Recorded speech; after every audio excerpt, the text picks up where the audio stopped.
আমার প্রিয় বন্ধুরা, তোমরা থাম্বনেল দেখে ইতিমধ্যেই বুঝে গেছো আমি যাচ্ছি এখন রয়্যাল এনফিল্ড সার্ভিসিং সেন্টারে, যেটা তেজগঞ্জে। ইতিমধ্যে আমাদের বিরহাটা কালীতলার এটা পেরিয়ে যাচ্ছি। সামনে জিটি রোডে উঠে আমরা বাঁ দিকে যাব।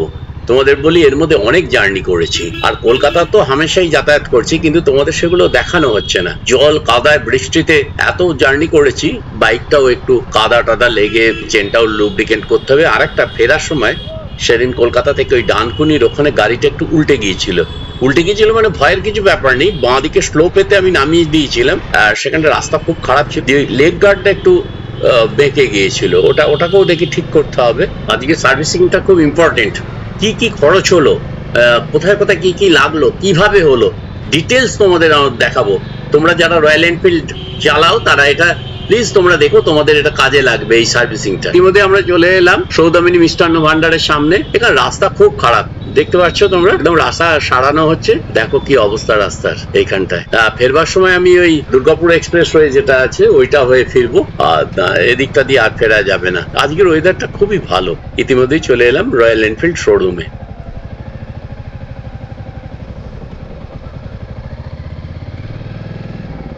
আমি ভেতরে যাচ্ছি, এখানে যারা ভাইরা আছে ওরা তুলে দিল বাইকটাকে, এগিয়ে গেল। বাইকের আজকে কিছু সার্ভিসিং এর ব্যাপার যেগুলো আছে তোমাদের বললাম।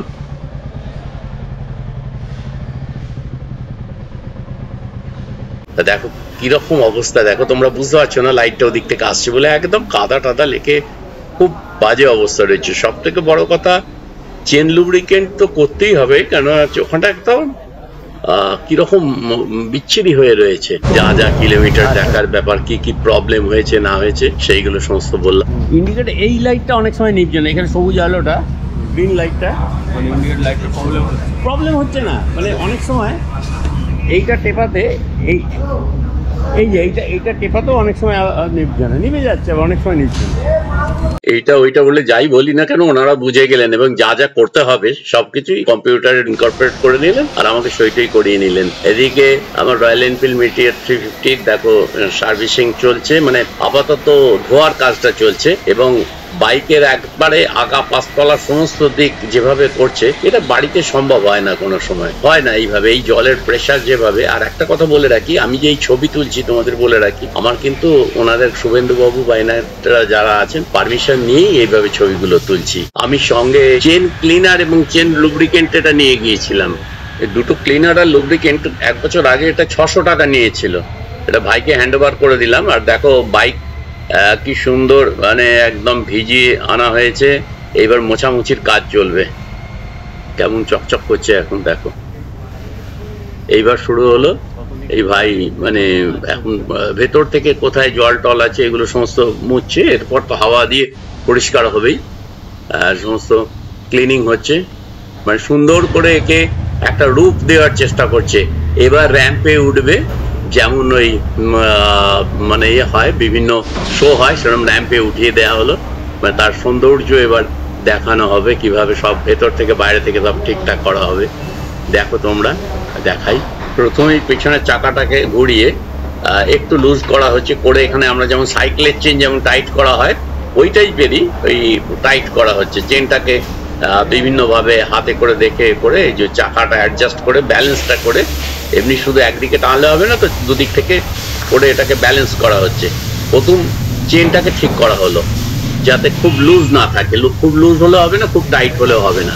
আর এই চেনগুলো সেই আগেকার ট্র্যাডিশনাল চেন নয়, কিন্তু এতে অনেক রিপ টিপ অনেক কিছু আছে, জন্যই এগুলোকে লুব্রিকেটিং দিয়ে এটাকে ঠিক রাখতে হয়। এবার এটাকে ঠিকঠাক হয়ে গেল, এটাকে টাইট করে নেওয়া হচ্ছে।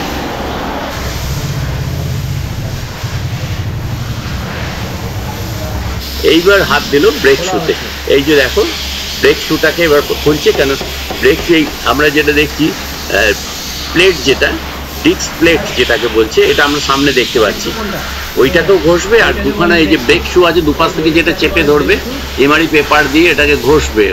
এই জিনিসটা এইটাকে এটা দিয়ে ঘষা হয়, তাই তো। তার আগে একটু হাওয়া দিয়ে নিল, নিখুঁতভাবে কাজগুলো করে, আমি দেখেছি নিখুঁতভাবে এগুলোকে হাওয়া দিয়ে শুকিয়ে নিচ্ছে। এগুলো অ্যাকচুয়ালি যেটা জল দেওয়া হয়েছিল তো ড্রাই করে নিচ্ছে।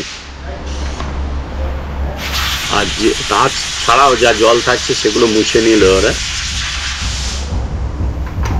আর এমআরই পেপারটা দিয়ে, যেটা সিরিজ কাগজ বলে, দেখছো এই ডিস্ক প্লেট, এটা পেছনের, এটাকে পরিষ্কার করেছে।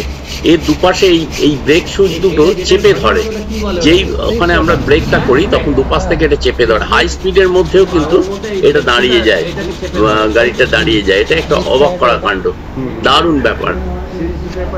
এবার এটা ফিটিং হবে কিভাবে করছে দেখি। চেপে ধরে, যখন আপনি ব্রেকটা মারছেন তখন এই পিস্টনটা ফেলে এটাকে চেপে ধরবেন, তাতে কি চাকাটা লক হয়ে যাবে। যখন ওইটাই হচ্ছে ব্রেকের কাজ।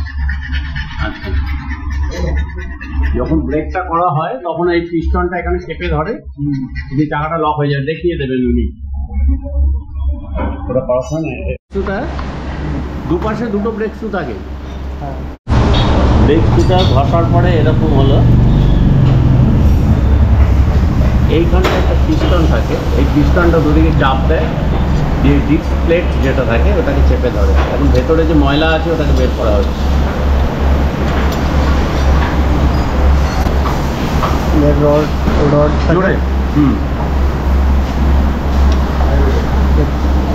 সেকেন্ডটা লাগানো হলো। হ্যাঁ, এখানে একটা ঘাট থাকে, ওই ঘাটে ঘাটে লাগাতে হয়। ঠিক আছে,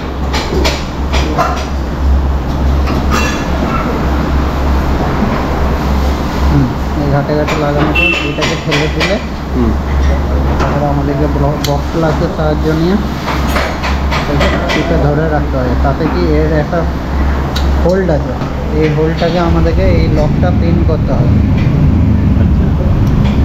পিন হয়ে গেল,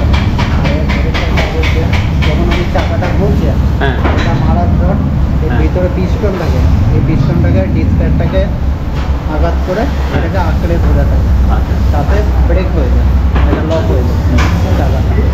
এর কাজ হচ্ছে এটা। পায়েরটা ধরলাম আমি, পায়েরটা ধরে পিছনে ব্রেক লক হলো। এটা তেমনি সামনেরটা ধরবো, সামনেরটা তখন লক হয়ে যাবে, সামনের চাকাটা। সামনেরটা দুটোর একই কাজ, একটা পায়ের ব্রেক এইটা, হাতের ব্রেক হচ্ছে এইটা, আর এই যে সামনের দিকটা ব্রেক এটা, ডিস্ক প্লেট হচ্ছে এটা। দুপাশ থেকে দুটো একটু এটাকে চেপে ধরছে, লাগানোটা দেখা যাচ্ছে।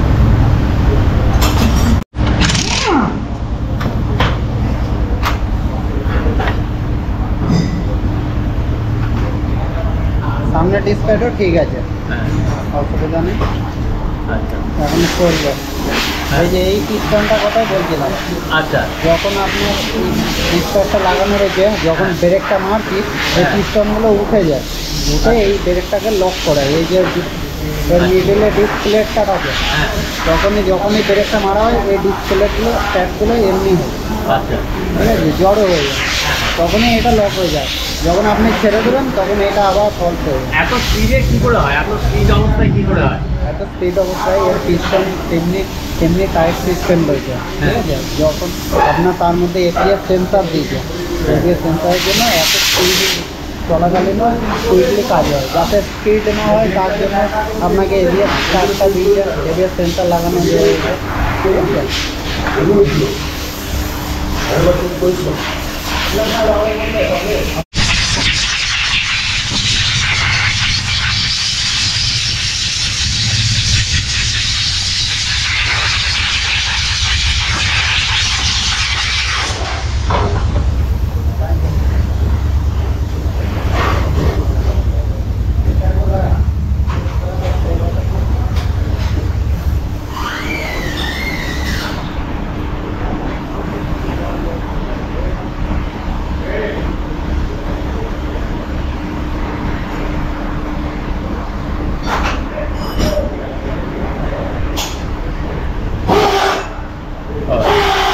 এখানে খুলতে হবে না এগুলো?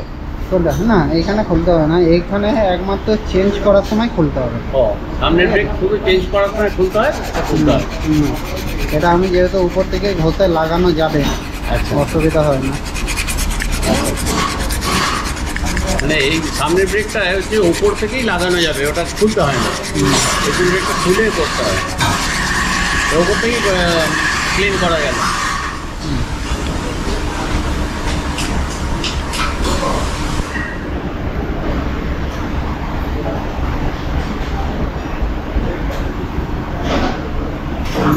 যে আস্তরণটা নোংরাটা রয়েছে এটাকে পরিষ্কার করতে হয়, ঠিক আছে, যাতে আওয়াজ যাতে না আসে।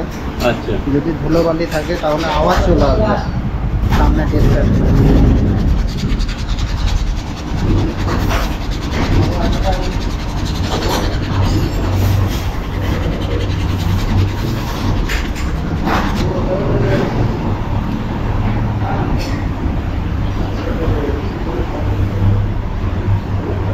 প্লেটটাকে এবার পুরো ঘষে নেওয়া হচ্ছে যাতে এটা শব্দ আওয়াজ না হয়, তাই তো? ব্রেকটা শর্ট করে ধরে, ভালো করে ধরে, ভালো করে ঘষে নিলে কোনো আওয়াজ, কোনো ধুলোবালি থাকবে না, ব্রেকটা ভালো ধরে। ব্রেকটাও ভালো ধরবে স্মুথলি, কোনো আওয়াজ হবে না।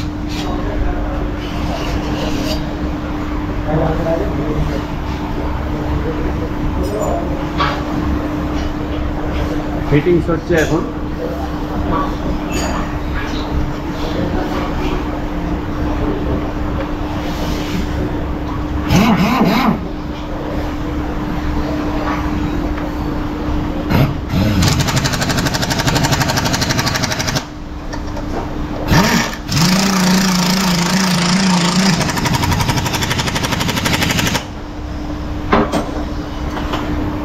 এরপর দেখুন পাম্প করুন, পাম্প করলে ফলস হয়ে যায়।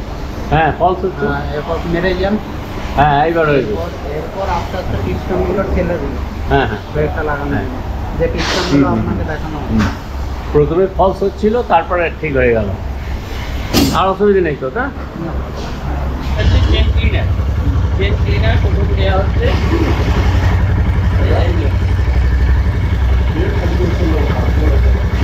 প্রথমে চেন ক্লিনার দেওয়া হবে, তারপর হাওয়া দেওয়া হবে। চেন ক্লিনারটা মারার পর এরপর হাওয়া মারা হবে।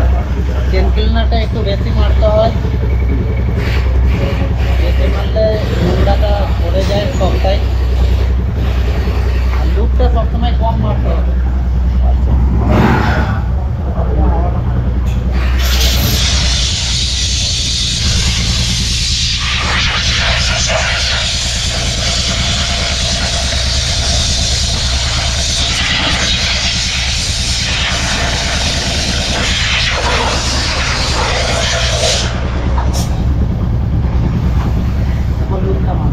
হ্যাঁ, এবার লুপটা মারা হবে।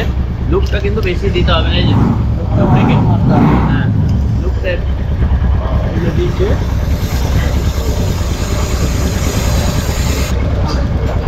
মিডিলে দোকান দেওয়া হলো, সাইডে দেওয়া হলো, এইখানটা একটু, এইখানেও দিতে হয়।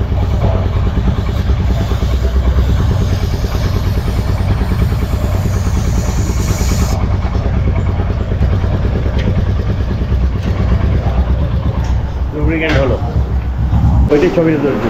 লেগ গার্ডটাকে সোজা করা হচ্ছে। হ্যাঁ, বাহ বাহ, দারুণ। দেখি এবার হ্যান্ডেলটা করো। হ্যাঁ, এখানে গ্যাপটা এসে গেছে। হ্যাঁ, ঠিক আছে। আর ওদিকের গ্যাপটা আছে তো? হ্যাঁ, লাইটের গ্যাপ আছে তো? ঠিক আছে, এটা হয়ে গেল। আর ওখানে একটা স্পিকার মারলেই হয়ে যাবে। ঠিক আছে, এখানে গ্যাপটাও মরে গেছে। হ্যাঁ, ওখানে এই এই যে এখানে দেখে হাউস দাও, এই গ্যাপটাও দেখো ঠিক হয়ে গেছে এখানটাতে। হ্যাঁ, এবার এখানে ওই ব্ল্যাক টেপটা লাগিয়ে দেওয়া হচ্ছে। লাগাতে তারটা আর লুজ রইল না, মিটারে কোনো ডিস্টার্বেন্স হবে না।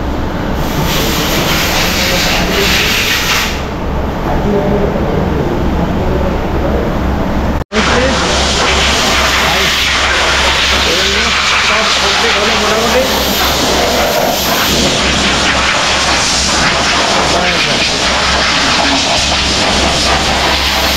ঠিক আছে, ঠিক আছে, ঠিক আছে। তোমার নামটা ভাই বলে দাও এখানে একটু। কার্তিক দাস। কার্তিক দাস। কোথায় বাড়ি তোমার? তেজগঞ্জ। আচ্ছা, বেশ। গ্রুমিং হয়ে গেল, মানে রয়্যাল এনফিল্ড মিটিয়রে সব সাজা গোজা যা কিছু ভেতর থেকে বাইরে থেকে সব ঠিকঠাক হলো। এইবার নেমে এলো চাকা দুটোর হাওয়াটা চেক করতে হবে। আমি ওদের বলেছি আগে চেক করে দিতে যে হাওয়াটা ঠিক ছিল, কত ছিল। পেছনে 36, সামনে 35 মতো রাখতে হয়, 32-35 এর মতো রাখতে হয়। সামনের চাকার দেখা যাচ্ছে ঠিক আছে, কিন্তু আশ্চর্য হয়ে গেলাম, পেছনে চাকায় বলছে অনলি 14, মানে 14 ছিল, যেখানে 36 থাকার কথা। আমি এই অবস্থায় কলকাতা থেকে এলাম, আমি তো কিছু বুঝতে পারলাম না। এটা মনে হয় এর মধ্যে হয়েছে। যাই হোক, 36 পেছন চাকাটাকে দেওয়া হলো। শুভেন্দু বাবুর গায়ে চলে এলাম, উনি কম্পিউটারে এবার সমস্ত হিসেব নিকেশ যা যা হচ্ছে সমস্ত করলেন। এবার তোমাদের বলছি কত খরচা। বিলিং হয়ে গেল, এখানে কত হলো? এখানে আপনার বিল হয়েছে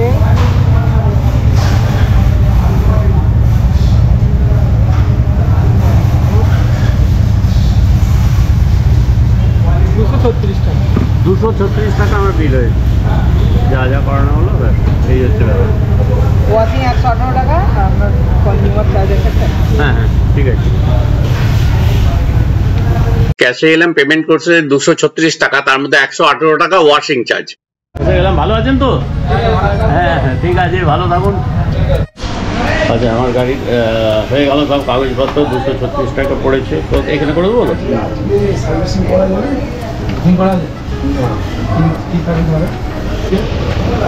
এবার এলাম ভাইয়ের কাছে, এই যে ঠিক আছে, চললাম। হ্যাঁ, ও জিতের সঙ্গে দেখা করে আসি।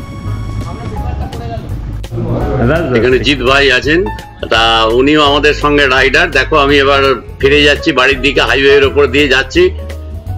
দেখো আকাশের অবস্থা, দেখো সাদা নীল। এই তেলিপুকুর রাস্তাটা পেরোচ্ছি, দেখো এখানে টোটো সব নীল সাদা, সব আকাশও নীল সাদা। আকাশটাও কি তাহলে নীল সাদা রং করে দেওয়া হলো? জানি না, তার উত্তর তোমরা বলবে। এগিয়ে যাচ্ছি বাড়ির দিকে, বীরহাটার বাঁকার ব্রিজটা পেরিয়ে গেলাম,